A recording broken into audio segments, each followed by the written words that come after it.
The testament of Naphtali, the eighth son of Jacob and Bilhah, in the Apocrypha, the 12 Patriarchs. The testament of Naphtali.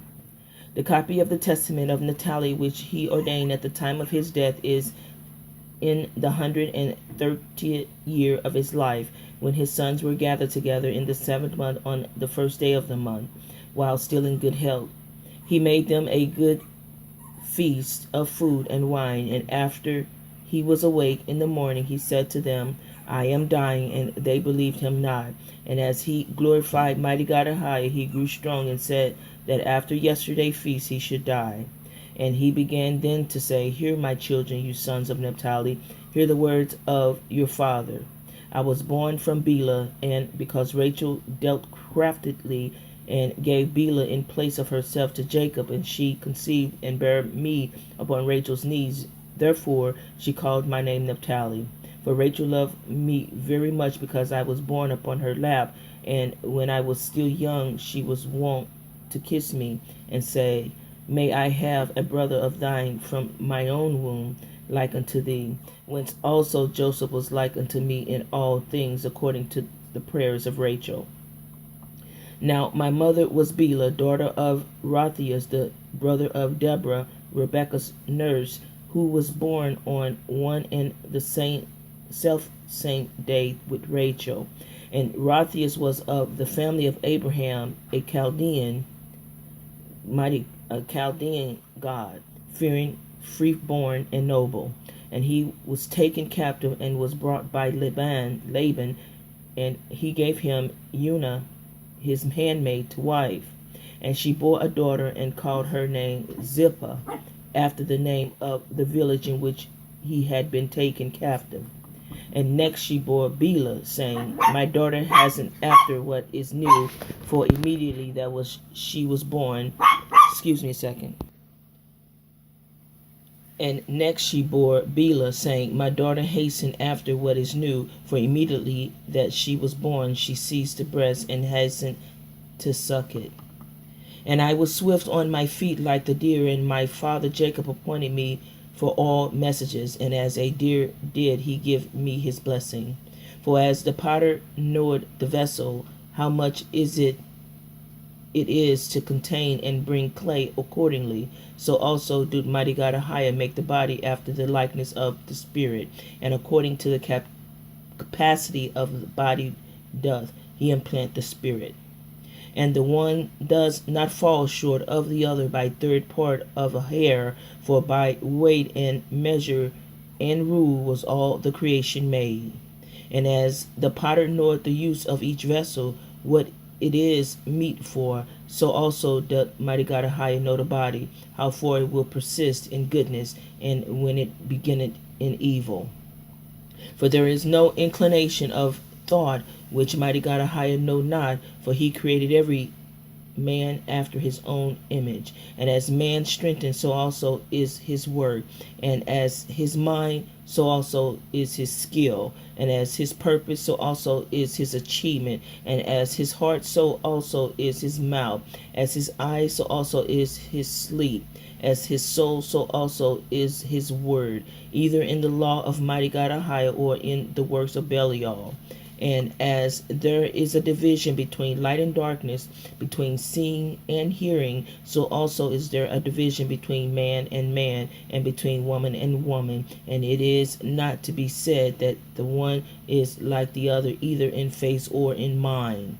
For mighty God Ahia made all things good in their order, the five senses in the head, and he joined the neck to the head, adding to it the hair also for comeliness and glory, then the heart for understanding, the belly for excrement, and the stomach for grinding, the windpipe for taking in the breath, the liver for the wrath, the gall for bitterness, the spleen for laughter, the reins for prudence, the muscles of the loins for power, the lungs for drawing in, the loins for strength, and so forth.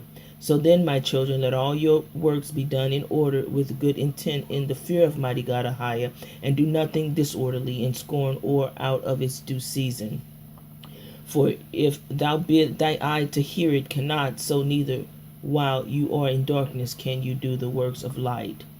Be you therefore not eager to corrupt your doing through covetousness or with vain words to beguile your souls, because if you keep silence in purity of heart, you shall understand how to hold fast the will of mighty God Ahia, and to cast away the will of Belial. Sun and moon and stars change not their order, so do you also change not the law of mighty of mighty God Ahia in the disorderliness of your doing. The Gentiles went astray and forsook mighty God Ahia, and changed their order, and obeyed stock and stone, spirits of deceit. But you shall not be so, my children, recognizing in the firmament, in the earth, and in the sea, and in all created things, mighty God Ahai, who made all things, that you become not as Sodom, which changed the order of nature. In like manner, the watchers also changed the order of their nature, whom mighty God Ahai cursed at the flood, on whose account he made the earth without inhabitants and fruitless. These things I say unto you, my children, for I have read in the writings of Enoch that you yourselves also shall depart from mighty God Ahia, walking according to all the lawlessness of the Gentiles, and you shall do according to all the wickedness of Sodom.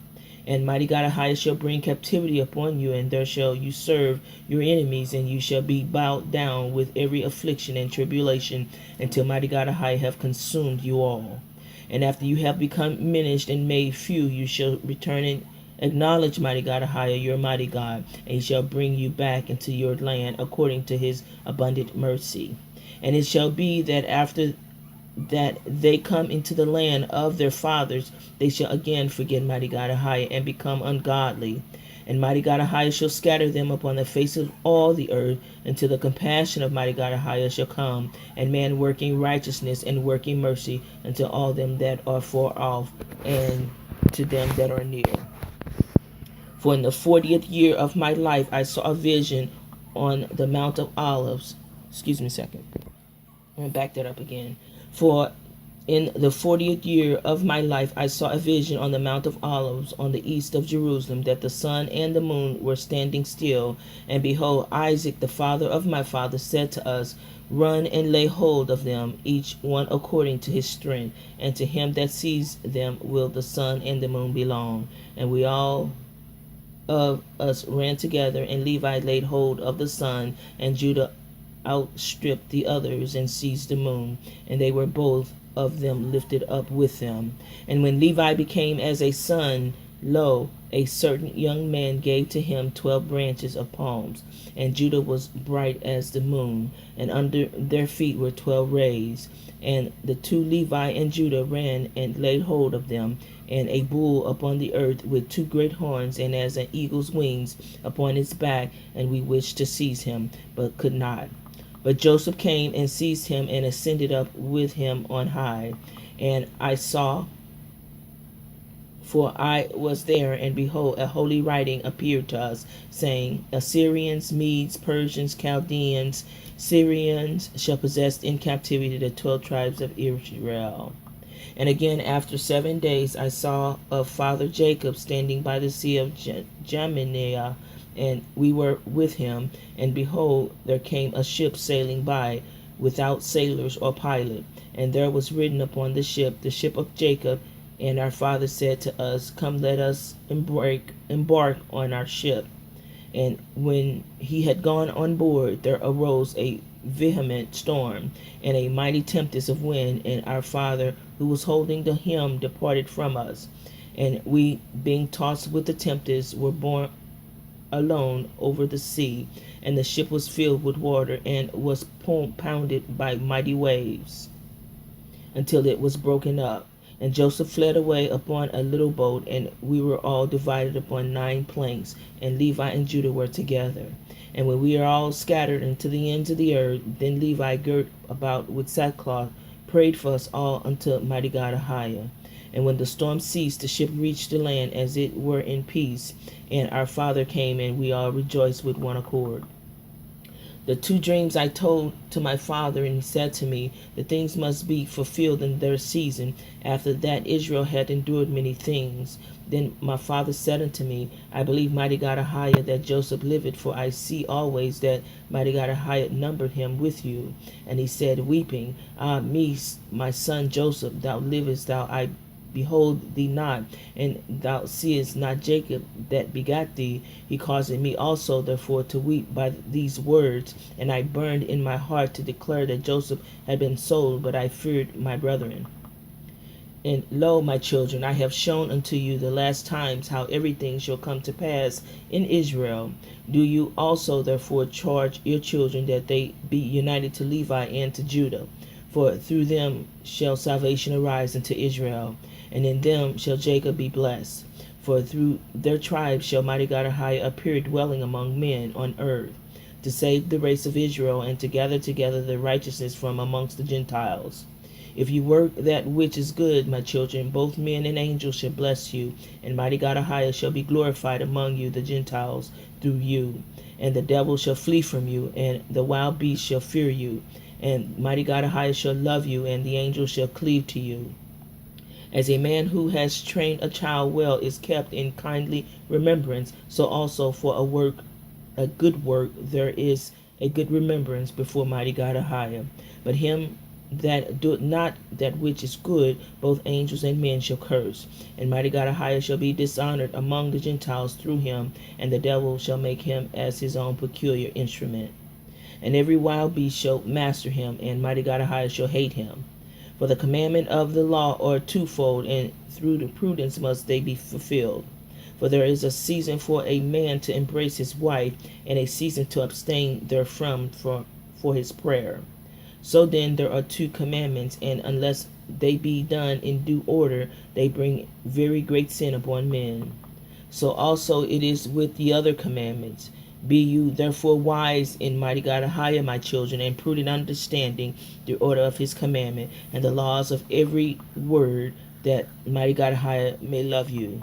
And when he had charged them with many such words, he exalted them that they should remove his bones to Hebron, and that they should bury him with his fathers.